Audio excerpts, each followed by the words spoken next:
That's some time right there. I know it's not too late. You can always pick it up. It's better late than never. Yeah.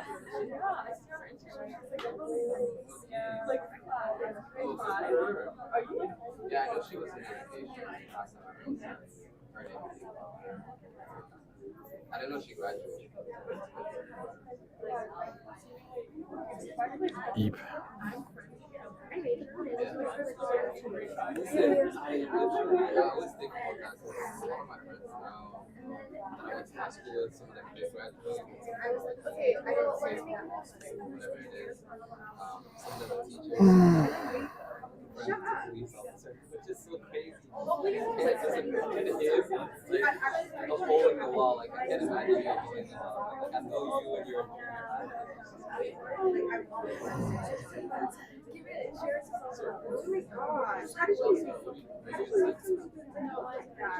My sister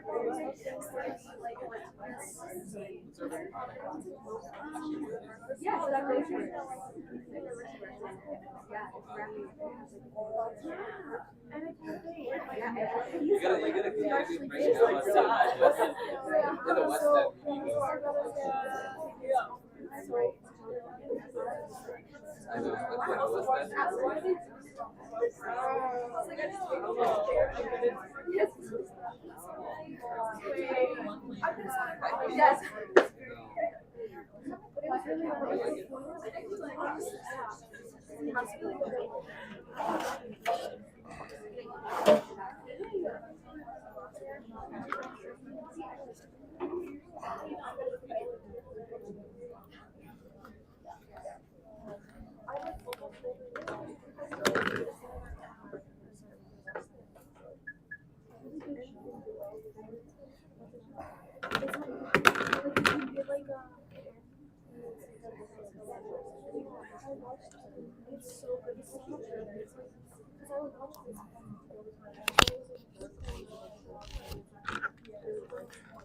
Okay.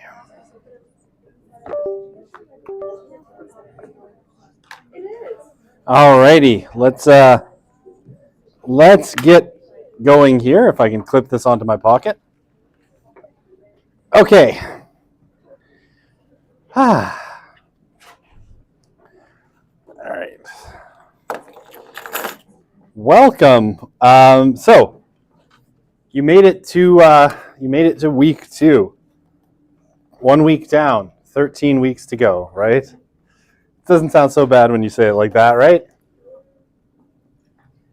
So, all right. So today we're going to keep going talking. Well, we should finish up talking about kind of the history of youth and childhood, just kind of in its raw sense. We're going to transition then into what I call the cultural world of generations, where we're going to essentially keep going with something of a history, but we're actually going to kind of dig into it generation by generation, starting with the silence and then moving through into Gen Z, so what most of you would be, and just kind of looking at things that affected people's lives, what shaped each kind of generation, what they looked like when they were young, and how that shaped them a little bit into adulthood.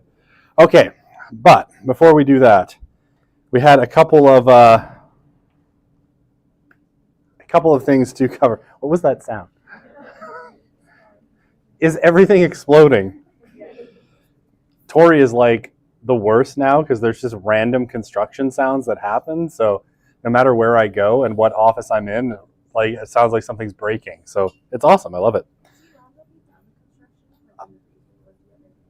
I think it was supposed to be done now. I think they're now saying spring 2025.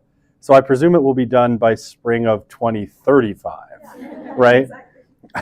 Or when the whole building collapses into the river valley. I don't know which. Yeah, exactly. Okay. Anyway, joking aside. So what were we doing last time?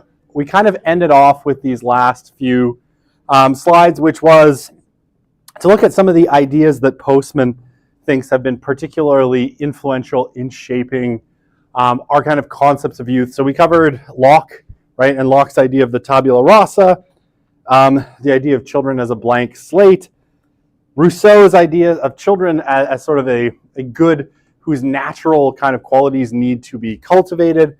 And I think we ended off with my buddy Sigmund Freud, who had all these kinds of ideas about children being a lot like adults, but again, having, in some of the same ways as Rousseau, having these inherent qualities that needed, that were inherent in human beings, that then needed to be shaped and suppressed in order to make them into adults, right? And so I think we can say, of Locke, right, this is sort of a slightly utilitarian view of childhood, right? One that has the final product of the adult in mind when we're thinking about how to kind of nurture children. Rousseau is being a much more organic, I think, much more romantic kind of notion, that we need to find the qualities of the young person and raise those up rather than, trying to shape them into some kind of end product. And then Freud, again, who I think sees the ultimate goal as a functioning adult through the repression of drives, but one then, for Freud comes with some inherent problems. Okay, and the last one that we'll talk about is for John Dewey. I was afraid my pen was lagging and I wouldn't know what to do. So John Dewey, if you've ever taken courses in education, you'll have heard of John Dewey. Dewey's very influential still in the field of kind of education. But I think what makes, and certainly what Postman thinks makes Dewey kind of unique, is this kind of notion, right? That the needs of the children must be met in the present, right? That rather than thinking in a sort of more Lockean way about the end product, what children will be, you need to figure out what they need in the present, and you to kind of address those needs, right? So a little bit different from Rousseau again. You're not much less kind of ends-oriented than Locke and maybe Freud, but a little bit different from Rousseau in the sense that, yes, we need to deal with the child in the moment, but it's not about cultivating what they already are, but finding out what they need, right? So you can think of like anytime you hear the term age appropriate, you're probably sort of hearing an echo of John Dewey's thinking, right? That everything needs to be age appropriate, right? What do you need? How do you tailor your institutions that deal with children to children as they are, right? And you can't always, for Dewey, be thinking about children's future, right? Because they actually have psychic and physical needs, or psychological rather. I was using like this old Greek way of speaking, the psyche. Weirdly, I've been listening to like David Bentley Hart lately, and I'm like, psychical has come into my vocabulary, which is not a word that I should use. It is a word, like if you're talking about like Stoic Greek philosophy, it makes perfect sense. But psychical is probably not good English. Psychological needs, right? So physical, psychological needs in the present. And you need to address the things that are challenging children now so that they can be addressed, right? So you can solve present problems rather than always looking at, okay, like, what are you going to be as an adult, right? That is a sense of what we should do. But Dewey's more like, okay, no, we need to be like, how can you be like a happy child, right? That's what you're aiming for, is a happy child with then, the assumption that that's going to roll out into a happy adulthood as well, right? That if you address the needs at all the kind of, all the rungs of the ladder, you're going to end up with a good kind of, see, now my metaphor is breaking down and I feel like I need to mix metaphors, but I won't. By the time that child hits the top rung of the ladder, which we'll say is adulthood, they'll be doing well, right? They'll be happy and they'll be well kind of formed, right? So, okay, my metaphor didn't break down. I think it worked. Okay. So, how are we doing there? Okay.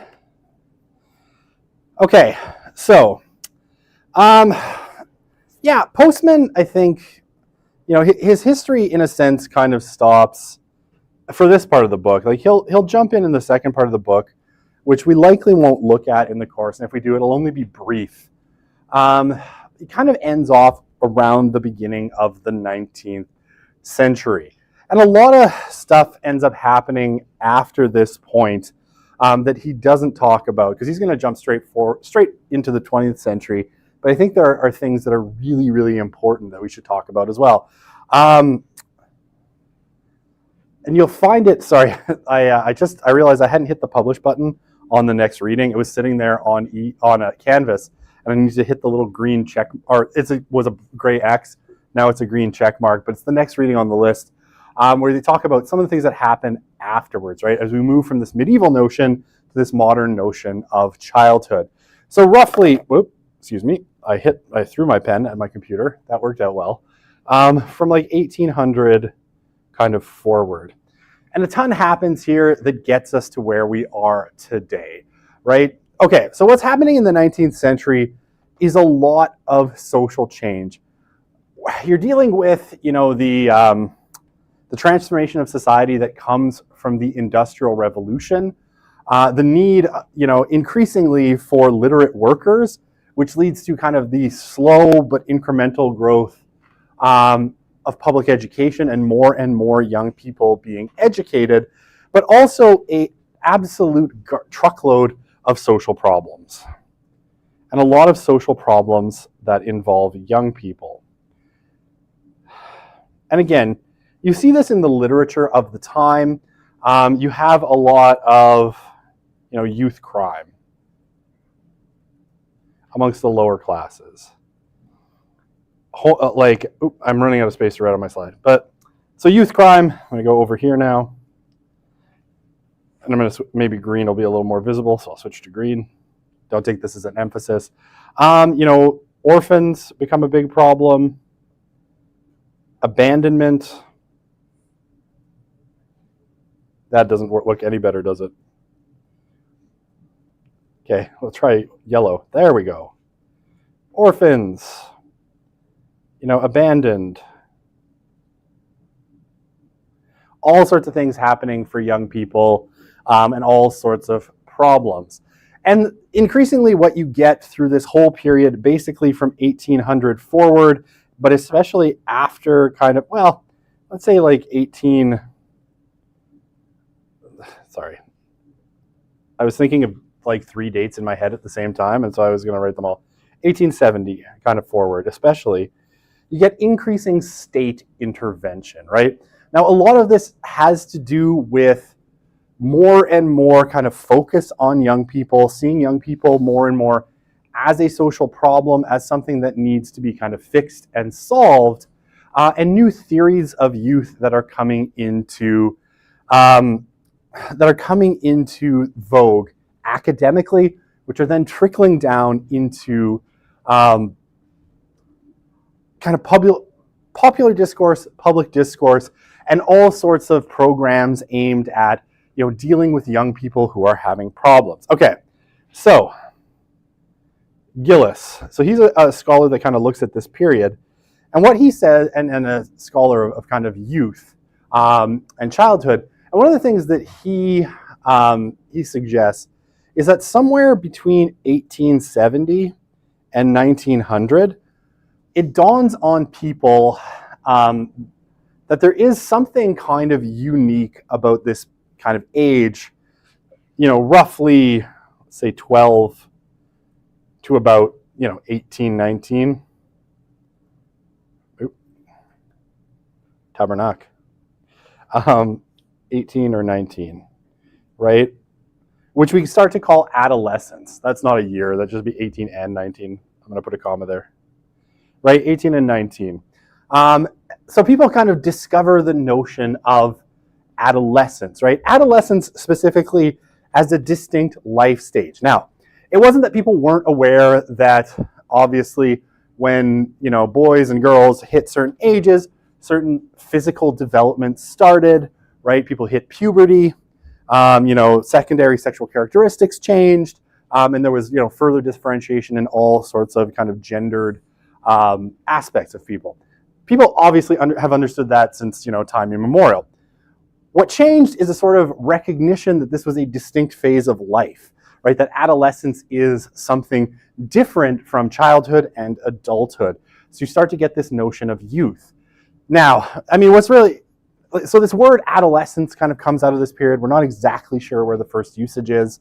One of the things we do know is that the word teenager, right? A word that's really in common use, we don't actually see till about 1957.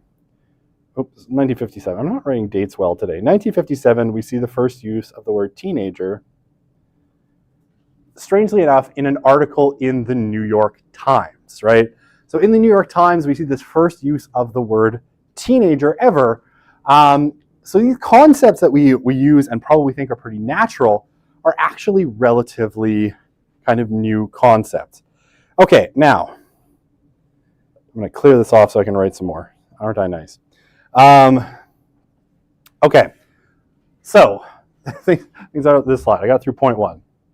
Okay, there are strongly class-based differentiations in the way that this is dealt with, right?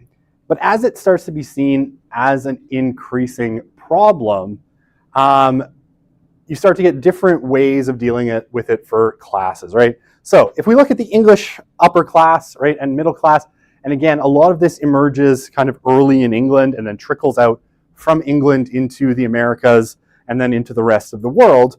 One of the things that we see is an idea that, say, this period of adolescence and puberty is something that needs to be very strongly managed. And one of the ways that the British come up with of doing this, especially in the upper and middle classes, is to send all of their sons away to boarding schools for some reason. I don't actually really know why, but it's something in this sort of late Victorian, Edwardian period that people are like, yes, I have a horny boy. I think what I should probably do is get him away from girls entirely by sending him to an all-boys boarding school, right? And that will give him time to sort of tame his sexual nature,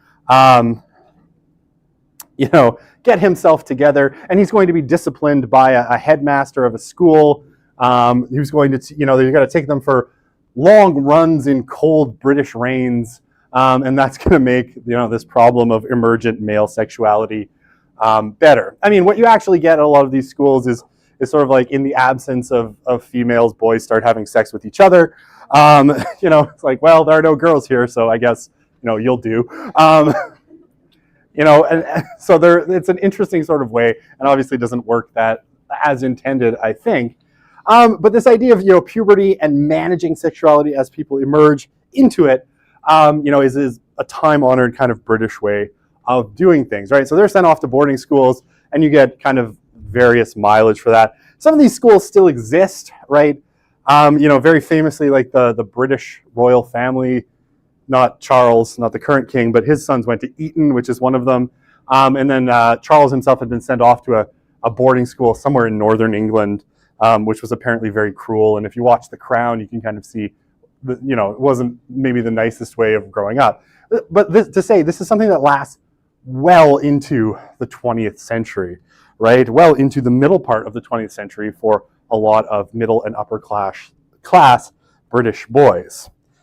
Okay, you see some kind of echoes of this as well if you kind of see New England prep school culture, right? There are some kind of boarding prep schools in kind of New England where the elites will send, their sons and daughters to places like Grattan, where it's like, okay, you'll go, or is it Groton?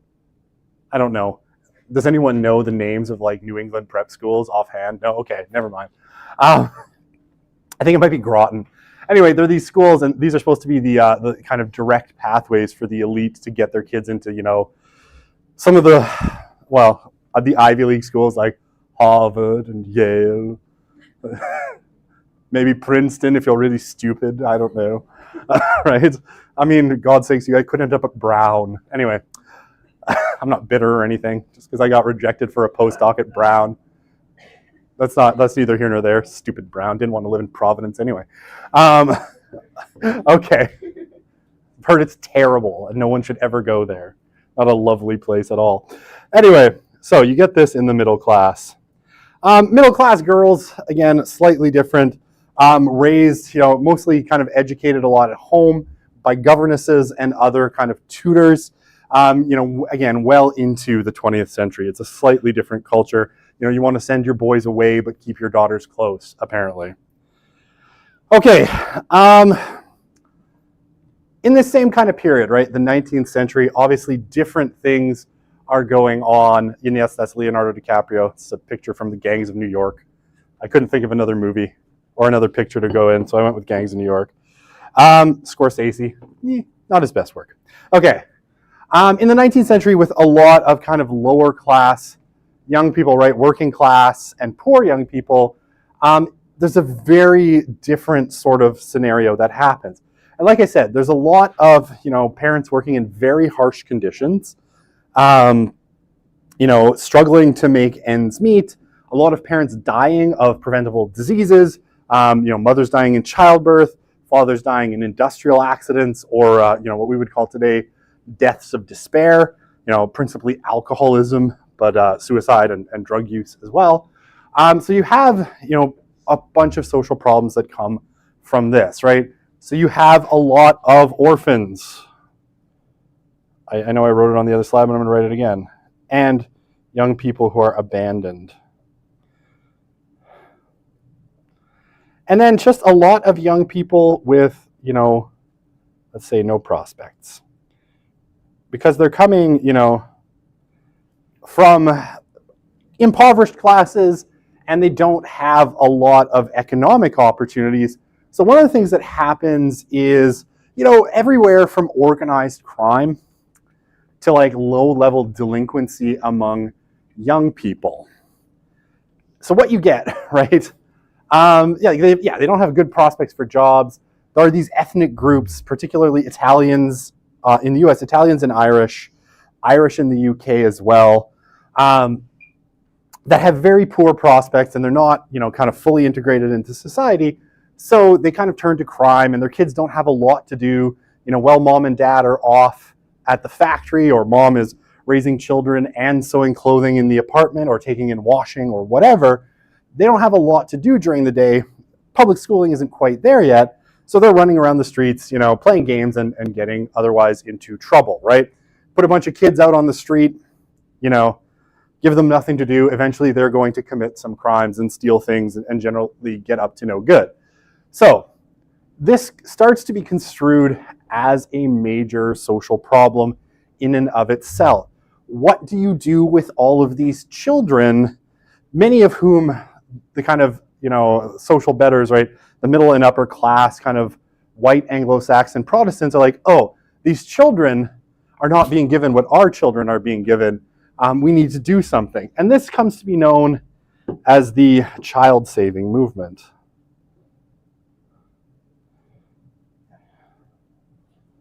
And it leads to a bunch of things. So towards the end of the 19th century, you start to get legitimately the establishment of institutions that are aimed specifically at young people. So in this period, you get things like industrial schools, reformatory schools. Basically, these are, they sound maybe nicer than they are. Essentially, when a young person would encounter the criminal justice system, they would actually be given custodial sentences where they would be sent to, basically a school that doubles as a factory, right? So it's kind of a prison school that doubles as a factory, a residential school, or industrial school, residential school. There's another term for it, and I think I said it a second ago, and now I forget it. It's off the top of my head. But anyway, whatever it's called, they were aimed at basically turning young people around, right? So like an industrial school where you would go and kind of, work in a factory as a kid, the idea was, well, there you would learn the factory worker skills that once you, were released from your custodial sentence, you would be able to, take those skills into the marketplace and work in a factory, right? So you get these probably kind of starting in about the 1860s, these kinds of institutions starting to form at different times in different places, right? One of the first places they actually are created is in Australia. Germany's pretty early. Canada's relatively late in this, although Quebec's a little bit ahead. There's all sorts of different ways that it kind of rolls out. And then towards the end of the 19th century, starting in Chicago with the Cook County Youth Court, you actually get, the special institution of a youth criminal justice system. Again, specifically aimed at young offenders at what would have been called at the time juvenile delinquents and their correction, right? So you start to get this recognition, well, there's something different about young people that are engaged in crime. We really need specialized institutions for them. And from there, right, you get the development of whole separate sets of institutions that deal specifically with young people who have committed crimes, right? So it's a really kind of slow burn, right? And by the middle part of the 20th century, it's so well established that we essentially kind of don't, we kind of think it's always been that way, but it really only comes in, right? I think it's 1898 is the first youth court. 1898, and that's, Cook County, so Chicago. So, yeah, like certainly by the 1980s, when in Canada we get the reforms to the Juvenile Delinquents Act and it becomes the Young Offenders Act, very much this feels like it's baked into the cake, right? Like these institutions have been here for a long time, but really youth criminal justice organizations that are part of the state are only a little more than 100 years old. So very, very recent, right? Okay. I am done. Okay. I thought I had one more slide. I think I took it out. My slide about the Boy Scouts and Girl Scouts I took out, but that's okay. Maybe I'll say 2 words about it before I move on to the next thing, because I had a slide on the Boy Scouts and Girl Scouts, and I think I took it out last year. So I'm going to say 2 words about it, and then we'll move on. Okay. I'll bring this slide back for return engagement. Okay. So I will say, along with kind of official kind of criminal justice-y stuff aimed at young people, you do also get the emergence of what you could call civil society groups, right? That are aimed at the same thing. Basically, giving sort of moral order to young people that otherwise lack it, right? So, for example, right, the Boy Scouts of America are founded in this period, as are the Girl Guides, right? Girl Guides, 4-H, Boys and Girls Club. Oh, and there's another one. I think Big Brothers and Big Sisters all essentially find their sort of origins in and around the end of the 19th and beginning parts of the 20th century. And they're all essentially aimed at the same thing, right? They're all aimed at giving sort of more, adults mentorship to young people that otherwise lack it, right? So there's a whole kind of societal push towards the end of the 19th century and the beginning of the 20th century around youth. And it's happening both at the state and at the civil society level, right? So there's lots going on, lots of interesting stuff happening. As this thing like, okay, young people are a problem that needs a unique solution. And essentially what happens is people are sort of casting about for different solutions that'll work, right? Nobody really knows what to do. And so it's like, okay, let's try this, let's try this, let's try this. By the time we hit the middle part of the 20th century, public education, essentially mandated to 16 years old, becomes part of that solution, right? Everybody has to stay in school until they're at least 16. But until then, right, everybody's sort of trying different solutions to find what would, imbue young people with values in different ways. Okay, now I'm done. Okay, discard. Okay, hang on. I'm going to pull up the next slideshow, which is, if I have time. Oh, I'm doing great. I think I tested the Slido, so this one should work. Except my laptop is super slowly transitioning to the new slideshow. Okay. There we go. Okay, so we're going to move on to kind of talking about, what I call the cultural world of generations. And again, the goal here is to give us a sort of outline of the generations from the silent generation to Generation Z or Z or whatever. Gen Z. Okay, new slide. I'm going to give you half a second. So far, no one's used it today, but, All good. I'm sure some of this is also a retread if you've taken Youth, Crime, and Society, knowing that because I taught that class several times. Okay.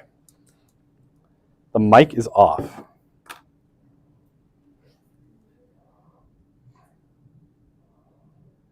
Da-da-da. Nope. Mic is on.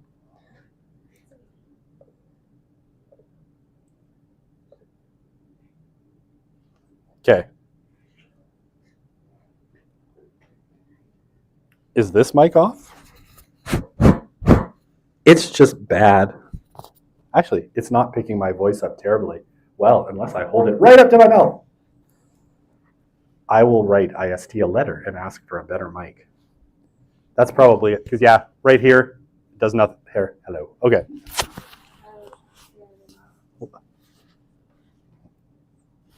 It only works here. That's not good. I could, like beatbox right up here. I don't know. I will ask IST for a better one. I thought it was this mic. No, it's the other one. All right, I'll talk really loud. I can do that. I have a big voice. Unfortunately, this has been passed down to both my sons, and I swear my 5-year-old, he could put on a rock concert without a microphone. It's awesome. Okay. All right, so since the microphone doesn't work, does this one have oh, maybe it does. Hang on. Hello. Does that work? Kind of? All right, I have to move my laptop slightly over. I forgot that these really old rooms have a podium mic, which I don't know how good the area of effect is. So as I wander, it might not work, but I'll talk loud. Okay, so we're going to take from this book, right? And I have it on my other computer, so I just have to upload it. But I will upload the second chapter, which is the reading for that's associated. Again, nothing in the reading that I don't talk about in class. So this is a book from Jean Twenge, and Jean has become kind of an academic superstar. I think an academic and popular superstar in some ways in like the last 10 years, since the publication in 2017 of her book iGen, which is all about Gen Z, but she was trying to give y'all a better name than Gen Z. It didn't take. Sorry, you're stuck with Gen Z. Okay, so we're going to talk about, kind of what's in this book. Like I said, we're going to go back to the silence. We're going to work our way through these different generations. There's a lot of interesting stuff here. Okay, so Twenge is a generational researcher. Going back to her PhD work, she has been studying different generations basically since the 1990s. So she started, doing work on Gen X, her own generation, when she was a PhD.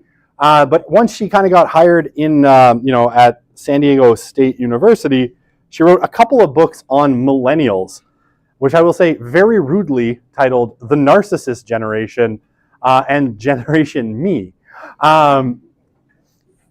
Very rude, very, very rude. Millennials are the best. Just take my word for it.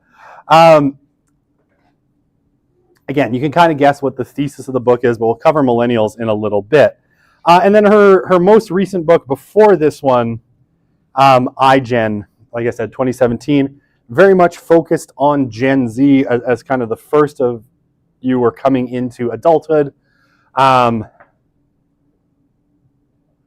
trying to remember the subtitle. The subtitle of the book is incredibly long. It's something like iGen, how today's super connected kids are more anxious, more depressed, and completely unprepared for adulthood.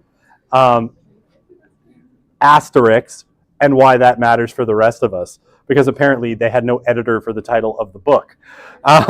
Okay, so the thing that she's arguing for in this book is what she calls the technology model of generations.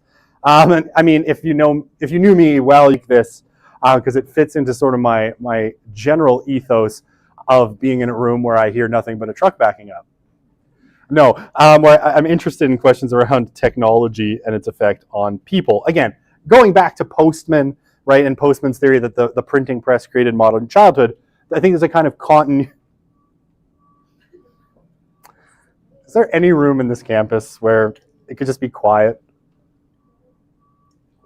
I'm good. Okay. I've had an interest, since undergrad and beyond on how technologies affect human beings. and how technology ultimately kind of changes us. And so that's where, there's this continuity between Postman, what we've been talking about, and this book.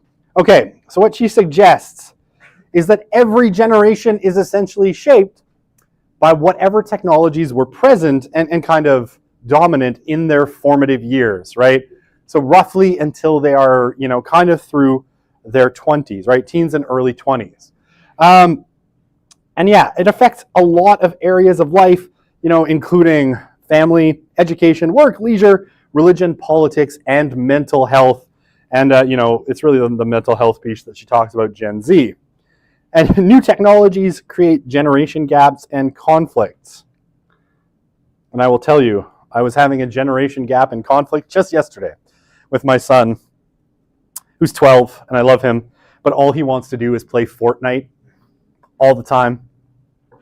He doesn't understand why he can't play Fortnite all the time. I'm also stuck in a collective action trap where his friend's parents, I hate them, apparently let their kids play Fortnite all the time. And he's like, why can't I play? My friends are all playing. It's like, shut up, your friends' parents are stupid. Shockingly, these are things I say to my child. I'm like, your friends have terrible parents. I don't know what to tell you. It's shit to be them. But he was fighting with us because he wanted to play 6 hours of Fortnite, and we did not permit that.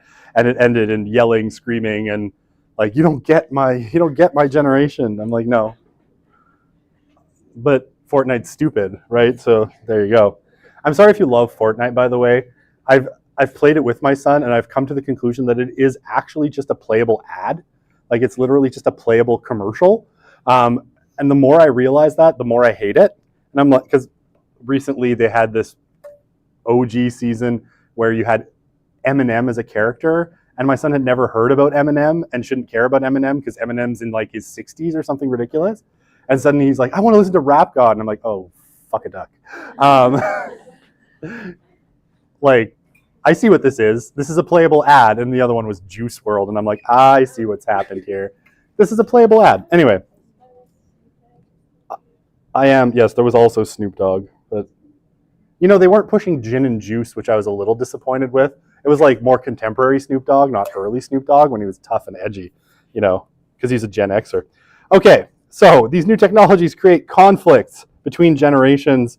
And what she suggests also is because the pace of technological change has fundamentally, sped up, right? We're getting more and more new technologies all the time, right? We'd barely gotten our feet wet with smartphones and social media, and now we're dealing with AI and so on and so on. And, the next thing I'm sure is coming. She suggests that generational cohorts, in terms of their formative experiences, are getting shorter and shorter, right? So, when we look at the dates, the silents are a relatively long generation, as are the boomers. Gen X, millennials, and Gen Z all get a little bit shorter. So we used to think of like a generation as somewhere between 21 and 25 years. But like the way she's dividing these generations is going to look, for some of them, quite a bit shorter than that. Okay, how am I doing for time? Good-ish.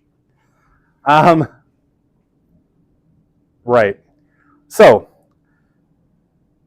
one of the things that Twenge suggests has really changed is approaches to parenting, right? Approaches to the way we think about children. And this itself is having an influence on every subsequent generation because, the world has changed, and therefore, our kind of strategy as a species when it comes to our children has changed as well. Okay, so she takes this from what's called life history theory. And she suggests that in human societies, essentially, parents have a couple of choices. So you can have lots of children, right? Lots of children starting relatively early, right? So you're probably talking, starting to have your children somewhere between 17 and 19, right? So you have lots of children and expect them to grow up relatively quickly. And this is what we call, I'm going to highlight it because it's important, a fast life strategy, right?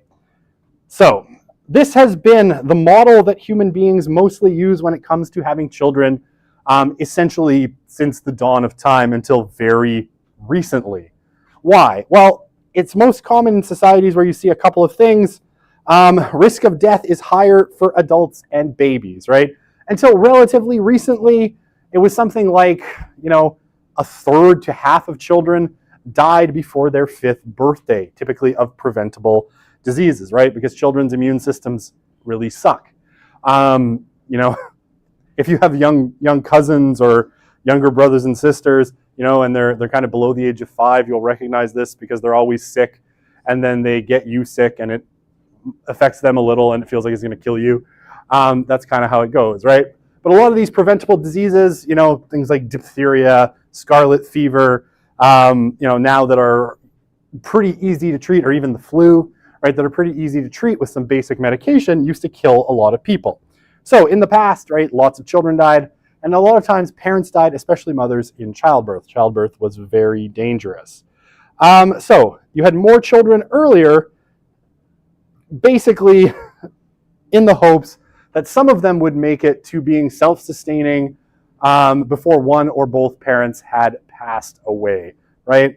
All right, so in 1800, infant mortality, right? So in that first 2 years of life was about 1 in 6 children, right? So really, really high. And this is why, right? You would have lots of children because you weren't sure that your children were going to make it out of their first 2 years, out of their first 5 years. It was pretty risky. Once you passed 5 years old, things got a lot better. In 2020, less than 1 in 200 children, there was less than 1 in 200 babies died before their 2nd birthday, right? So much reduced in terms of the numbers. Okay, so that's the fast life strategy. You choose this strategy typically, and it's generally a cultural choice. You're not like sitting there being like, which strategy will I choose? Am I choosing the fast life strategy? Basically, it happens at a cultural level. Or what's called a slow life strategy. You have fewer children and expect them to grow up more slowly. So this, in a lot of ways is a relatively recent invention. We're probably talking, at the earliest, maybe post-1930, right? But probably more realistically, post-1945, when this really starts to change. Okay, so yeah, typically when there's less adult and infant mortality, right, you don't need to have as many children in order to sort of have children, because the risk that they're going to die in childhood is lower, and you don't have to have them grow up as quickly, right, and be kind of able to take care of themselves, because the chance that one or both parents are going to die when they're children is relatively low, right? And I mean, I'm trying to think of like an interesting illustration. I'm just thinking of like my grandmother, right? To think of like how radically things have changed. My grandmother lived to be 99 years old and 10 months. I only say that because I was like rooting for her to hit 100, and then she died, and I was like, oh. But she was ready to go, so whatever, it's all good. So my grandmother lived to almost 100. My wife's grandfather lived to 93. This would have been pretty rare in the past for parents to live that long, right? All of my grandmother's children, by the time she died, were senior citizens, right? Which is sort of like historically a weird exception, and none of them, predeceased her, which also is a weird exception. So we get this kind of strategy: fewer children when mortality is low for both infants and adults. And one of the things that starts to happen is people invest a lot more energy in the children that they have. I was like, am I out of time? No, I still have 4 minutes. I'm okay. In the children that they have, right? So things like education take a lot longer. Young people will spend a lot longer in education. Today, this is principally a function of the economy, right? You need more education than you did in the past to be successful, right? Now, what are the risks for these young people? Less dying in childhood, more things like falling behind economically, right? Not having the right training to succeed in the economy in an environment where, resources tend to be scarce in a different way, right? More people competing, scarce resources. People want increasingly difficult to get things like housing, food, good paying jobs, right? the more that's the case, right, the more you're worried not that your children will die, but that they're going to need to compete for lifestyle things and for scarce resources in those spheres, the more you're going to have fewer children. So in those fewer children, you can invest more money. I could draw a clock, and time. That's a clock. It's a really good one. Thank you. Right? Time. So you're going to invest way more time and money in each child, right? And so you get more almost into that Rousseauian, like you're cultivating your children, right? You're spending vast sums of money on piano lessons, Kumon math, horse riding lessons, right? Whatever it has. My daughter rides horses. It's super expensive. I have to take out a second mortgage at some point, I think, just to pay for it. Thank God I've convinced her that horses are too expensive for me to actually own. I just rent a horse. But right, I'm investing a ton of money, trust me, into my children, again, with this kind of like idea of cultivating them, getting them to a point where they can cash in all of that investment into getting those scarce resources, right? So you want them to have a lot, right? Lots of education. I'm sure I will pay for some kind of post-secondary for all three of my kids, right? Your parents are paying, well, hopefully someone is paying, either you or your parents are paying for your post-secondary education. I hope it's your parents, that would be much nicer. But whatever it happens to be, right, you're putting in a lot more resources to get that education because economically that competition is much harsher. Okay, I got 2 minutes. Do I have time for this slide? I definitely do not. Okay, we'll talk about the silence. So this generation born roughly 1925 to 1945 on Wednesday, we're going to start digging in. The silents are really interesting, and we'll talk about them.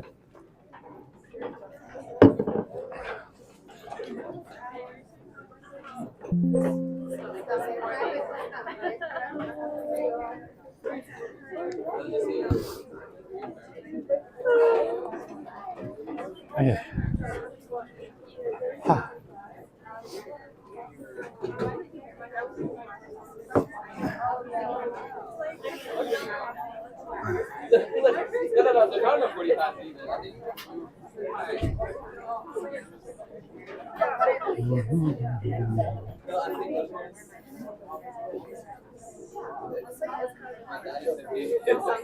Never mind. I don't know where I was going with this, honestly.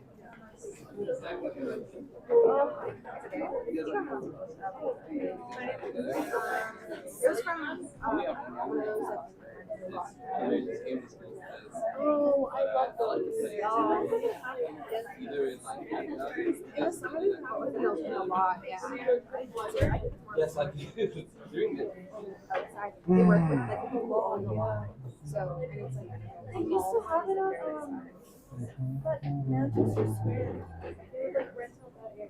It was really nice. Thank you. Have a good day.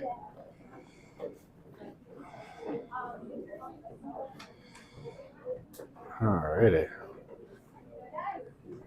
Oh, this is so much more relaxed.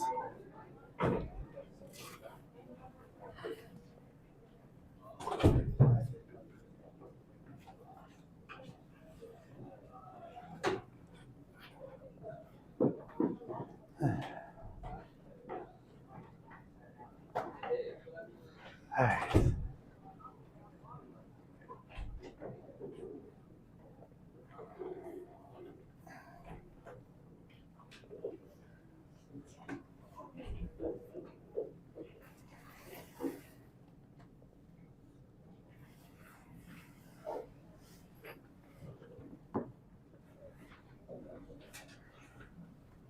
Hello.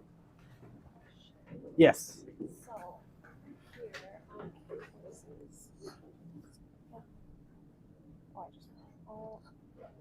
Your screen is so dim. You know how it says recorded lectures? Whenever I wanted to go back, just nothing shows up. Let me see if I can fix that. Sure. Maybe okay. Home.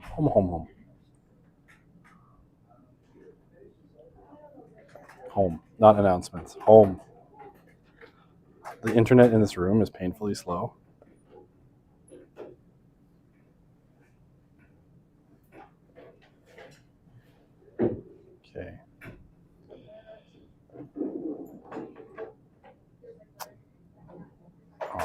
want to say it's refusing to connect, but that might be the room. It is really bad.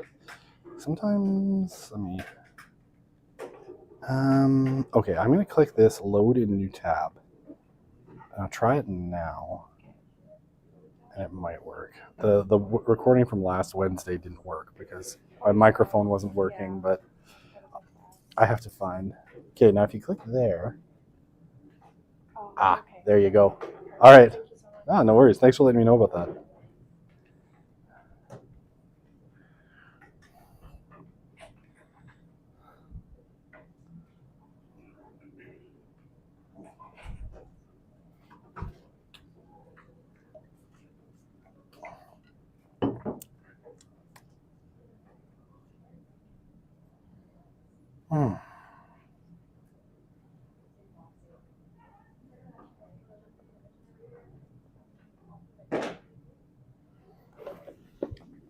Okay.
Okay.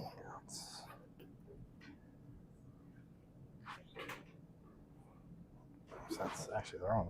I'm not done the other one. Okay.